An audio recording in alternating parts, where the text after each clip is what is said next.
तो क्या हाल है दोस्तों। सबसे पहले सबको जय श्री राम। तो आपने एक हिंदी की कहावत भाई ज़रूर सुनी होगी कि हम तो डूबे सनम साथ में तुमको लेके डूबेंगे। जी हाँ, ये कहावत बिल्कुल मैच करती है भाई कोलकाता नाइट राइडर्स यानी कि केकेआर में। क्योंकि मैं ऐसा क्यों बोल रहा हूँ ना, क्योंकि कल उन्होंने एसआरएच को हराया है जो टॉप 4 में आती है। प्लस उन्होंने उससे पहले जो है राजस्थान रॉयल्स को भी हरा दिया था जो टॉप 4 में आती है। मतलब अब रेस और हो गई है भाई। अब टॉप 4 का जो फॉर्म है ना वो डिप कर रहा है। और कल रात भाई पंजाब भी हार गए गुजरात टाइटन से। तो यही है भाई, थोड़ा सा अब ना देखना पड़ेगा टॉप 4 को कि जो पिछली टीमें हैं, जो निचली टीमें हैं, उनसे ना हारे। लेकिन केकेआर जो है दूसरों की पार्टी अब खराब करने में लगी हुई है। अब देखोगे ना, ये केकेआर की लगातार तीसरी जीत है। अगर देखो, अगर शुरुआत ही ऐसा खेलती तो कुछ और होता भाई इनका पॉइंट्स टेबल में रैंकिंग।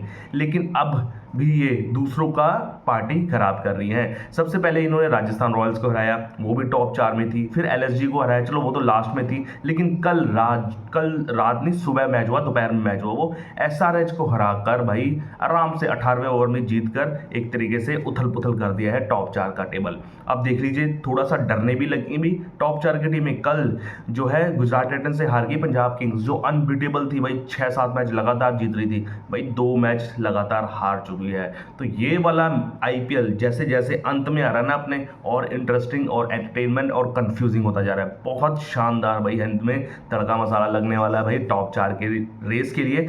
अब क्या होगा कि टॉप 4 की टीमों का फॉर्म डिप कर रहा है। अब 5वें 6ठे 7वें टीम के लिए बहुत अच्छा चांस है कि उनको गिराकर आप उनसे ऊपर आ सकते हो। तो बहुत इंपॉर्टेंट है। अगर कल के मैच की बात की जाए तो कल का मैच भाई यहाँ पर टॉस जो है जीता एसआरएच ने और पहले बैटिंग का फैसला लिया। एसआरएच भाई मुझे कल बहुत खराब लगी भाई। कोई सेंस गेम मैनेजमेंट भाई उनके दिमाग में ही नहीं था कल। मुझे ऐसा लगा कि एसआरएच वो पुराने वाली एसआरएच ही है जो आया राम गया राम थी। कल भाई पिच आपको पता है स्लोइश थी। स्पिनर्स को बहुत इंपॉर्टेंट साथ मिला भाई उसका पिच का। लेकिन भाई इतना अच्छा ओपनिंग पार्टनरशिप, इतनी अच्छी पावर प्ले के बावजूद भी 165 रन पर सिमट गई एसआरएच। अगर देखोगे ना कि अपने पैर पे कुल्हाड़ी मारी इन्होंने। चाहे आप ईशान किशन का देखो, ईशान किशन कैसे आउट हुआ, सलील अरोड़ा ठीक है ना आपके कैसे आउट हुए, एस नए प्लेयर है उनका नाम सुंदरम, वो भी कैसे आउट है भाई, समझ नहीं आ रहा। आया राम गया राम रहे। अगर ओपनिंग की शुरुआत करो ना भाई, ओपनिंग की शुरुआत बेहतरीन रही। मात्र 22 गेंदों पर 44 रन की पार्टनरशिप बनी। और फिर जब अभिषेक शर्मा आउट हुए तो ट्रेविस हेड और ईशान किशन के बीच 61 रन की पार्टनरशिप बनी। और पावर प्ले में भाई 6 ओवर में 71 रन बन गए थे और सिर्फ एक आउट था। लेकिन उसके बाद जब स्पिनर आए वरुण चक्रवर्ती और आपके सुनील नारायण, बिल्कुल ही कायाकल्प हो गया एसआरएच की बैटिंग की। ठीक है ना। अगर आप देखोगे, चलो ट्रेविस हेड 61 रन मारे, लेकिन मैं सबसे बड़ा गुनहगार ईशान किशन को मानता हूँ भाई। 42 रन मारे बंदे ने। लेकिन भाई जब आप सुनील नारायण के लास्ट ओवर में छक्का मार चुके हो दूसरी तीसरी गेंद में, फिर आप जोखिम क्यों उठा रहे हो उसके स्पेल की आखिरी गेंद का। और आपको पता है कि वो तुरुप का इक्का है भाई, एक्सप्रेशन बिल्कुल भी नहीं डालेगा, आपको पता ही नहीं लगेगा भी कहाँ से गई। अब देखो, पहली बॉल अंदर को डाली उसने, दूसरी बॉल वो छक्का मारा उसने स्ट्रेट में, लास्ट वाली बॉल उसने ऑफ स्पिन करा दी, बाहर को फेंकी और वो लॉन्ग ऑन में आउट हो गया भाई ईशान किशन।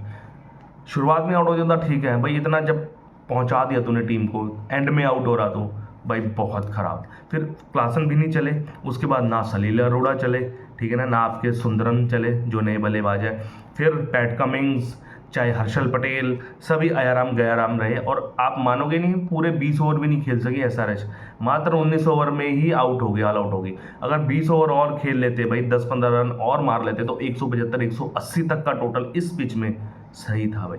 अगर बॉलिंग परफॉर्मेंस की बात करें तो 5 विकेट्स तो भाई स्पिनर्स ने खा ली, जहाँ पर 9 की औसत से, 9 की इकॉनमी से थोड़े से महंगे साबित हुए चक्रवर्ती 3 विकेट लिए, और सुनील नारायण एज यूजल 7 की इकॉनमी से भाई ने 2 अहम विकेट हासिल किए और अपने आईपीएल करियर का 200वां विकेट भी अर्जित किया। क्या कमाल की गेंदबाजी लगी।